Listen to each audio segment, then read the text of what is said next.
You are listening to episode number 90 of the Secondary Science Simplified podcast.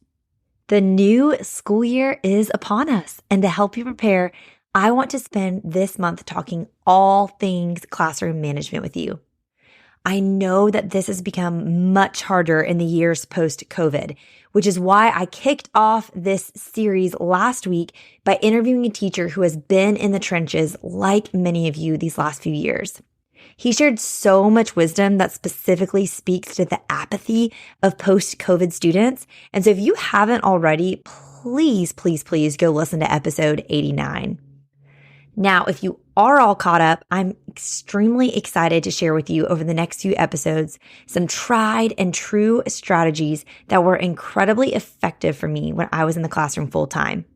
But before we do that, we need to have a little heart-to-heart, so to speak, just about my personal classroom management philosophy so you can know where I'm coming from and then how you can develop your own. Let's get started. This is Secondary Science Simplified, a podcast for secondary science teachers who want to engage their students and simplify their lives. I'm Rebecca Joyner from It's Not Rocket Science. As a high school science teacher turned curriculum writer, I am passionate about helping other science teachers love their jobs, serve their students, and do it all in only 40 hours a week. Are you ready to rock the time you spend in your classroom and actually have a life outside of it? You are in the right place, teacher friend. Let's get to today's episode.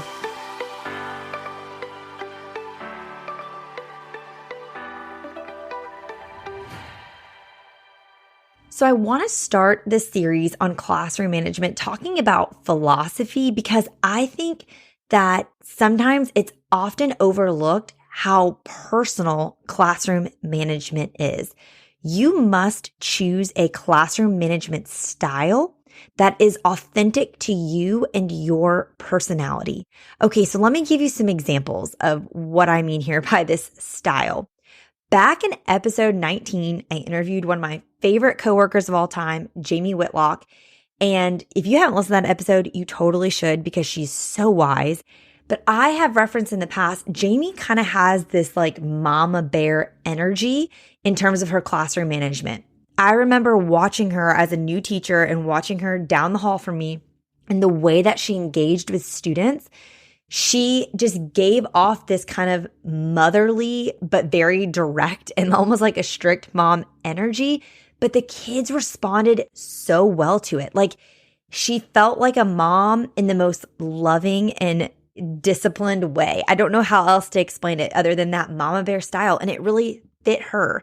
I do not have mama bear energy. Okay. I don't really have a maternal bone in my body. I mean, things have developed as I have become a parent myself, but like that's still not my vibe. So for me to try to embrace who Jamie is in my classroom management style, it just wouldn't fit and it wouldn't be natural. So yes, I can look to her and be inspired by what she does with students. There are things that she does and did in her classroom that I could take from her, which I absolutely did. But overall, her style was different from mine because our personalities are different. Okay, another example. If you've listened to episodes 35, 70, or 71, those are all episodes I did with my own high school chemistry teacher, Zach Matson. And you can tell in those episodes, Zach has a lot of sarcasm. He has a hilarious, self-deprecating type of humor, and he uses that sarcasm and humor in the classroom and the way that he relates to students in a way that really draws them to him. And he can be sarcastic in a way that's still really loving and funny because, again, a lot of it is really self-deprecating. But that doesn't work for everybody. There are some people that are sarcastic and it's extremely hurtful because they don't have the right tone with it. And so again, that's his personality. It fits him. I can take things from him, but I can't be Zach Matson because I'm Rebecca Joyner. And then another example of this is Casey from last week's episode 89. You can just tell by listening to the episode, Casey has such a calm, and I don't know what the right word is, maybe just like a reasonable demeanor. Like I felt like when I was listening to him, and you can probably tell in the episode, I talk like 10 times faster than him. And I'm like I sound like I had a Red Bull before the episode. And he just sounds like he had like a cup of, calming English breakfast tea or something. Like he just has a very settled, secure, calming presence. It's amazing. And the way that he gave examples of how he runs his classroom, I found so fascinating because they sounded so effective. But again, I could try as hard as I want to be as calm and settled and reasonable as Casey, but that is just not who I am. I can't walk in and be Casey because I'm not Casey. And so I give you these examples just to start off this episode. I feel like I just like jumped in head first, but I just feel really passionate about this because I don't want you listening to this next month of episodes and thinking, I need to be more like Rebecca. I need to, go plug myself in a battery pack and be jumping off the walls. Like, you don't have to be like me and you shouldn't try to be exactly like me. But will I share specific strategies with you that were helpful for me? Yes. Will you want to adopt some of them? Of course. I hope so. Will you reject some of them? Absolutely. I would be shocked if you take every single thing I do from these episodes and embrace them yourself. Because again, we all have such different personalities. And that's why I wanted to kind of really start this series. Well, first with Casey's episode, just so you can have something very different from me to kind of give you more ideas. But then I really want to start the rest of this month off talking about philosophy and how you can figure out what is best for you moving forward and how you can kind of put on that lens to filter everything you're hearing over these next few episodes to make sure that you're only really adopting and embracing what is best for you. Okay. Because you have to be yourself. So I want you to think through these 5 questions as you're moving forward and considering how you want to handle classroom management this school year. Okay, first, I want you to ask yourself, what comes naturally to me? Okay, what are things that are just easy that come off of me? For instance, Casey is just, reasonable. That's such like that word keeps coming to me. He just seems like a very reasonable, rational person. The way he was approaching his policy for cell phones, how he handles going to the bathroom, it was all just very reasonable, very rational, very settled. I think I've said that word a couple times now too.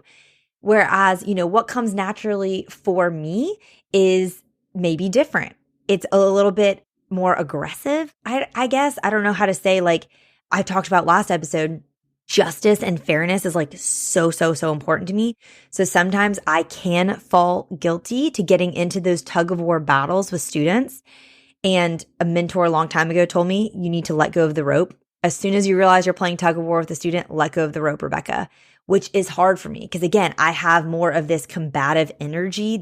I'm a little bit more combative naturally than it appeared like Casey was in our conversation.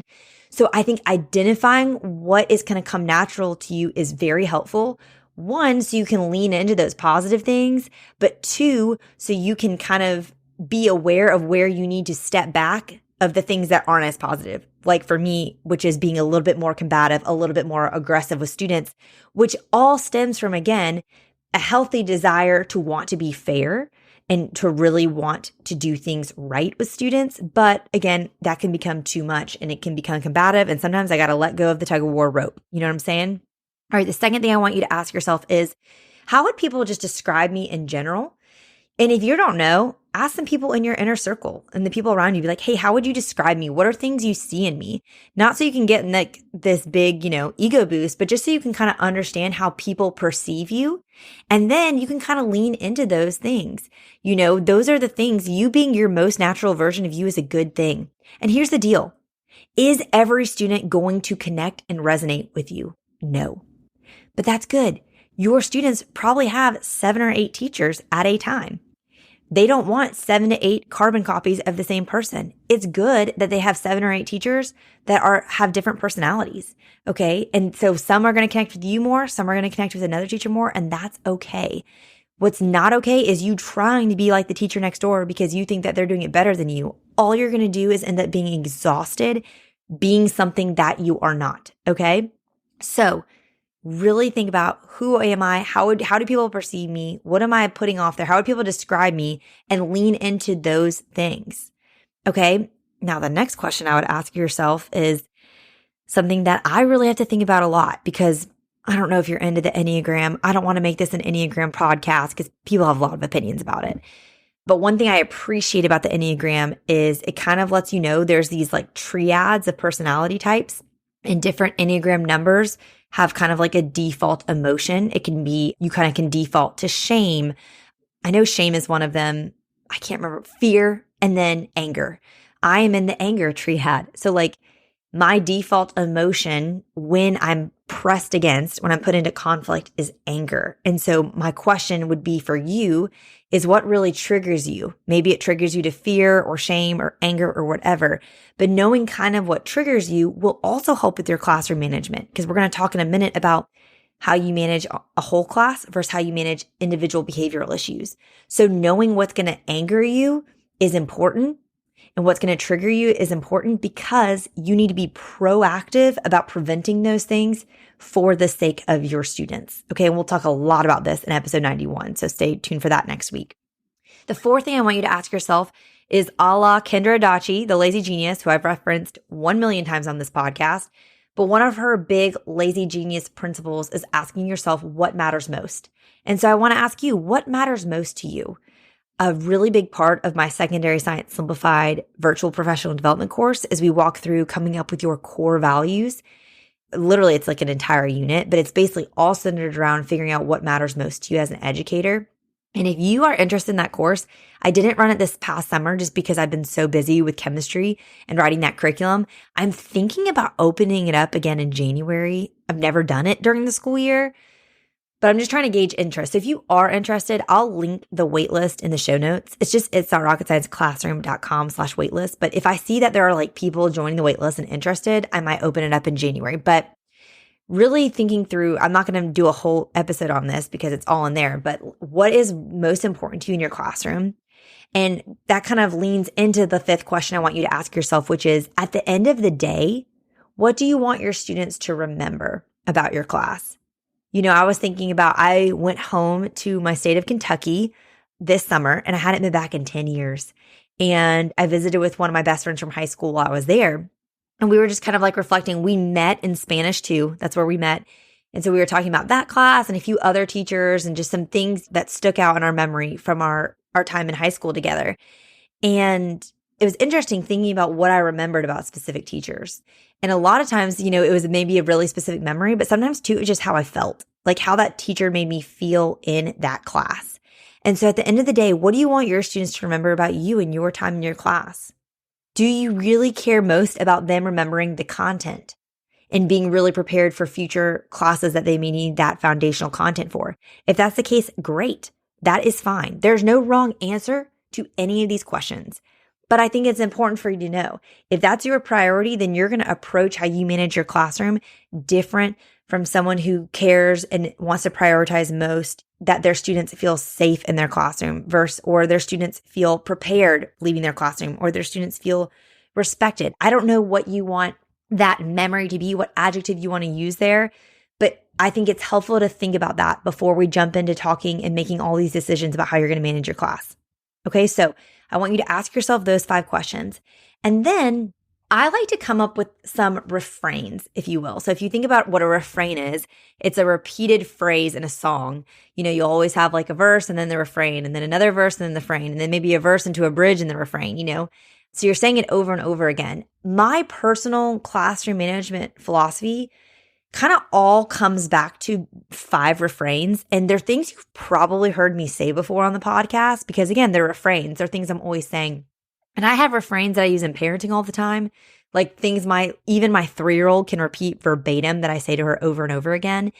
And I think having these refrains is helpful. And you don't even need to tell these to your students. This isn't like something that's outward that your students need to know. But for me, it helps in my brain because as I'm making decisions on a day-to-day basis for my classroom, I'm thinking through these refrains and remembering them and remembering again what matters most and what fits me. So these are some of my refrains. I want you to think of some for yourself after you've answered those other 5 questions and you're kind of looking over what you've written there. So a few of my refrains, and again, I'm like looking at this list right now, and so many of these all apply to me now as a parent of 3 kids, which is kind of ironic how much overlap I see from being a high school science teacher to being a parent of 3 tiny humans. So first is relationship over right. This is something I mentioned in the last episode 89. I got this concept from a friend. And it was originally parenting advice, but it is truly defines how I approach my students too and how I want to approach my students. Maybe this isn't my natural default, but I want it to be. I want to care more about the relationship with the student than being right, which goes against, again, my core being, because I'm such a justice like seeker and I'm so obsessed with being fair and right and doing things the right way and knowing what is the right way and then executing the right way. So sometimes I have to remember, again, let go of that tug of war rope, prioritize the relationship. That's one of my refrains, relationship over right. Another is consistency eliminates chaos. I think so often we don't want to do routines. We don't want to do procedures.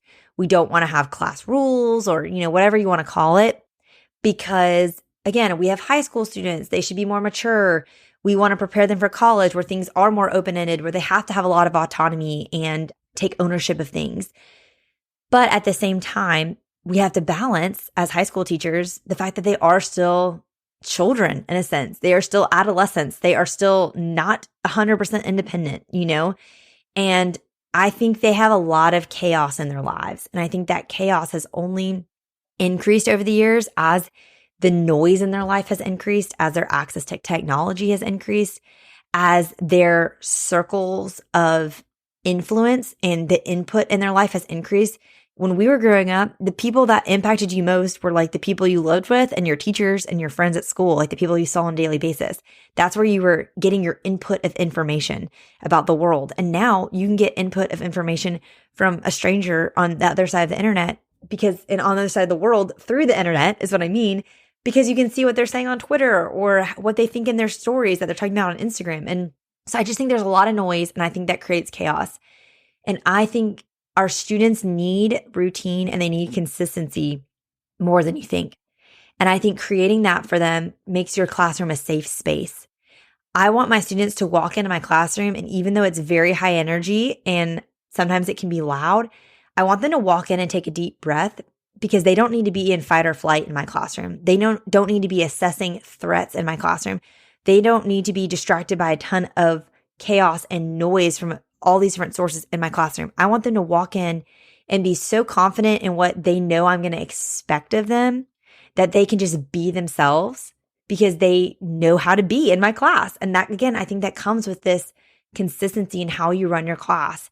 They're not walking in with their defenses up, like wondering what sort of mood you're going to be in. Do you all remember that?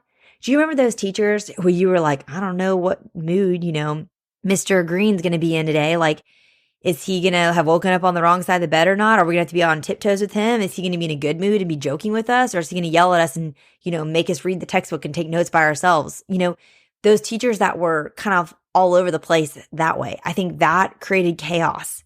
And I think when you can be consistent and be, again, which is why you need to be yourself and not try to be someone else. If you can be yourself, be consistent with how you run your class, it's going to eliminate a lot of chaos. My third refrain is be the calmest person in the room at all times. I think that's some of the best parenting advice I've ever gotten, and extremely hard, especially when kids are like literally screaming in your face. And it's the same for being a teacher when students are literally screaming in your face. It's your job to stay calm. You are the adult. You are the authority. And I think it's hard with high schoolers because they can feel like adults and they can feel like they are at your level in a sense, especially if they're like at your height or taller than you. I think there's a different relationship with a high school student than like a 5-year-old or a 6-year-old where you automatically feel a sense of authority because you're 4 times their size. It's different in high school. And I think for me personally, it's easy for me to forget I am in charge and I am the adult here and I need to be the calmest person. I should be the most mature person in this room and not get into this, engage with, these bombs that my students are dropping, trying to like rile me up. So be the calmest person in the room at all times. Fourth thing that kind of is a refrain in my philosophy is enthusiasm is contagious. And I think this again is really specific to my personality. I am an introvert by heart, but I am very outgoing and I can really turn up the energy. And then I just need to like get home and go in a sensory deprivation room for like 3 hours and recharge while I read my Kindle or take a bath. But I do think the enthusiasm is contagious. Like looking back, I'm like, wow, all my kids hated learning about electricity and magnets because I hated teaching about electricity and magnets. But all of my students loved learning about cells and evolution and even some of these topics that may not be as fun for all teachers because I got fired up about it.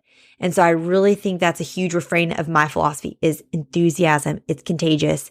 Your students feed off of your energy. And then the last refrain I have is make it memorable.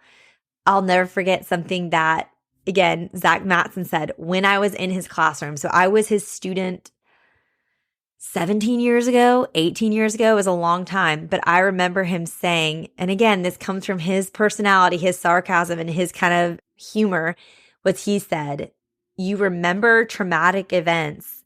So it's my job to make this class as traumatic as possible so you'll never forget chemistry.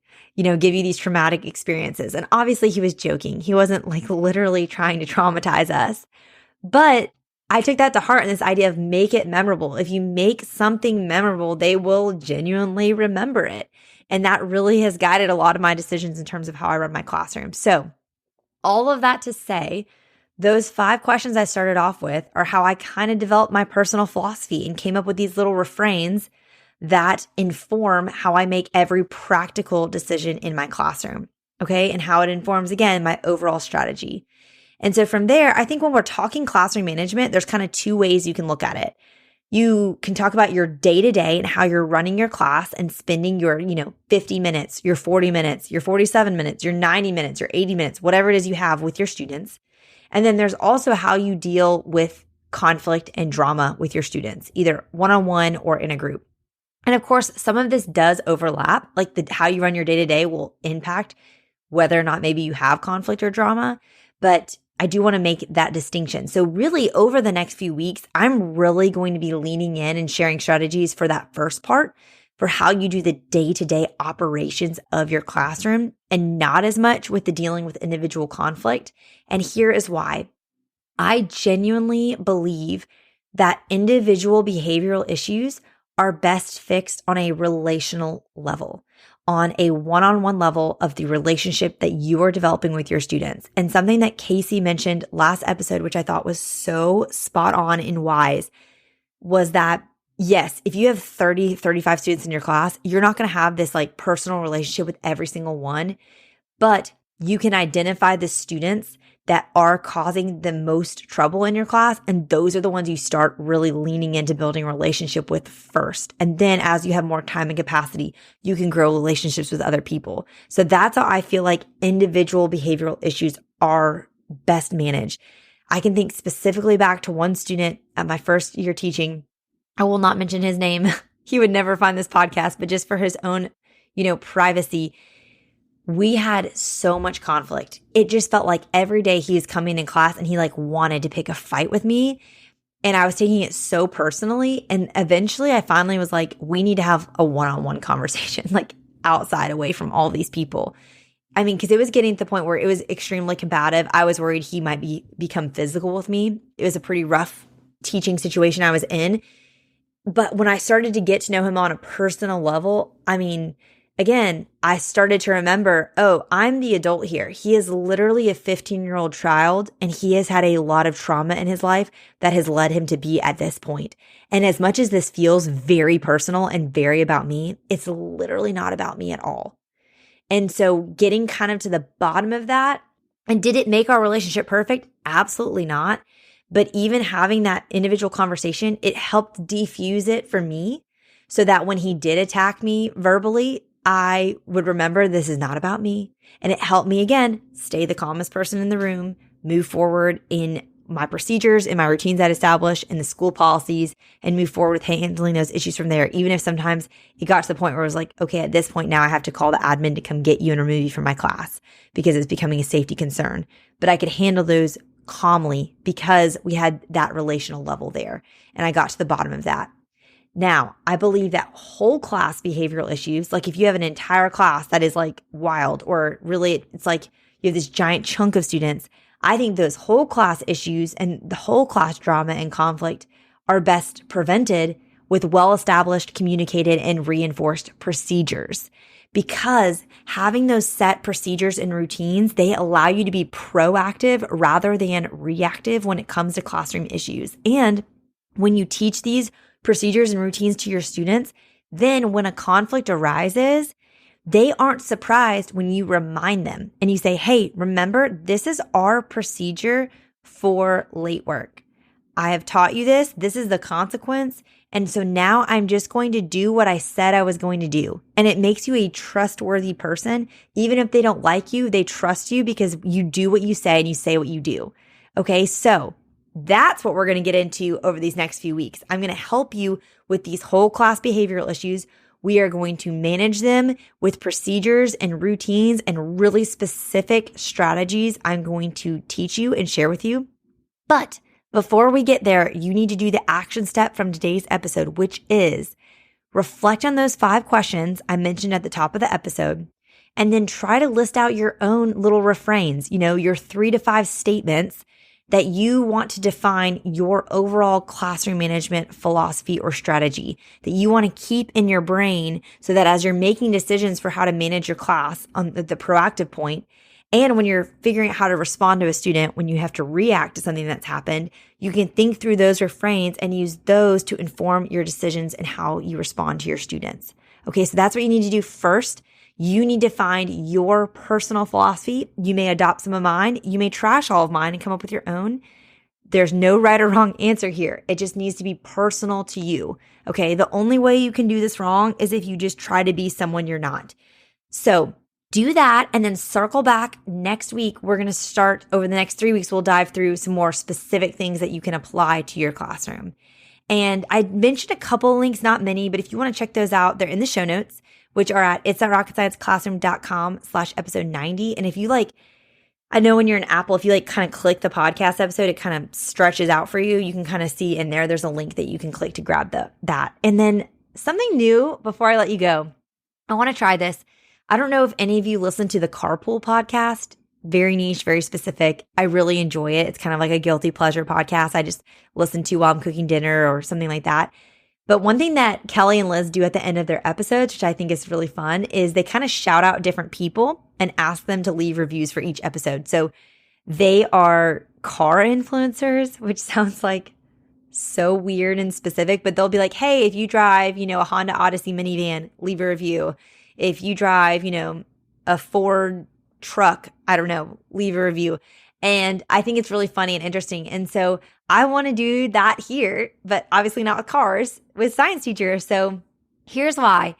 Y'all, reviews seriously make my life. They genuinely spur me on to keep going and recording these episodes. I've said it before, I know that you guys listen because I can see the number of people who listen to the episodes, but there's something about hearing from you that just really keeps me going. And I want to encourage you and maybe gently remind you to leave a review. I think sometimes it's easy to forget, you're listening in your car and you're like, I'll do it later. And then you just kind of forget. And so I think their idea of shouting out someone specific to leave a review is helpful to kind of spur you on. And then the reason that it helps to actually leave it, some of you DM me or email me all the time, which is great. And I love it. You don't need to stop doing that. But the nice thing about leaving a review or a rating is it does help other science teachers find the podcast and see, they can read the reviews and say oh, this is something I'd want to listen to. And then the ratings, if you just do the 5-star rating, the more you have of those, the higher up you come in search. So if someone searches, secondary science teacher or high school science teacher podcast or something, it will push me up. Now, I can only see the reviews and stuff on Apple. I don't know why I can't see them in other podcast players, but I have heard that it still helps with rankings and searchability. So if you're listening on Spotify or, if you're listening on Google or iHeartRadio, or if you're listening just directly from that player on my website, whatever, Stitcher, there's so many different places you can listen to the pod. You can still rank and leave reviews there. It will apparently help in search. It'll help boost me up higher. I don't know. So it's not pointless. Just know I won't be able to see it. But if you can leave one on Apple, I can definitely see that. It really helps. So first week we're doing this. This week, if you're listening to this and you are different from me in personality, if you listen to me describe my personality at the top of the episode and you're like, wow, we are not the same, Rebecca, I want you to leave a review. I want you to leave a review and let people know that this podcast is still for them, even if, they are not exactly like me. I'm a little bit dramatic. I told you I'm a little bit combative. I have been known to stand on a lab table or two to get my point across. I will say, having cell phones and students having them all the time is hard for a teacher with a personality like me, because I'm like, I'm going to end up on the internet somewhere. I'm going to be like a TikTok that goes viral or something terrible like that. But hopefully that's not you, because it's not good for everybody. So if you're different from me, I would love for you to leave a review on the podcast this week. It would mean so much. And be sure to tune in over the next few weeks as I share those specific strategies I mentioned that helped me manage my classes. We'll talk routines and procedures specifically. We'll talk about pacing and transitions in your class so that you can really maximize your time with students. And then, of course, just a lot of simple strategies to get started. So I'll see you next week. All right, teacher friends, that wraps up today's episode. If you're looking for an easy way to start simplifying your life as a secondary science teacher, head to itsnotrocketscienceclassroom.com/challenge to grab your classroom reset challenge. And guess what? It's totally free. Thanks so much for tuning in, and I'll see you here next week. Until then, I'll be rooting for you, teacher friend.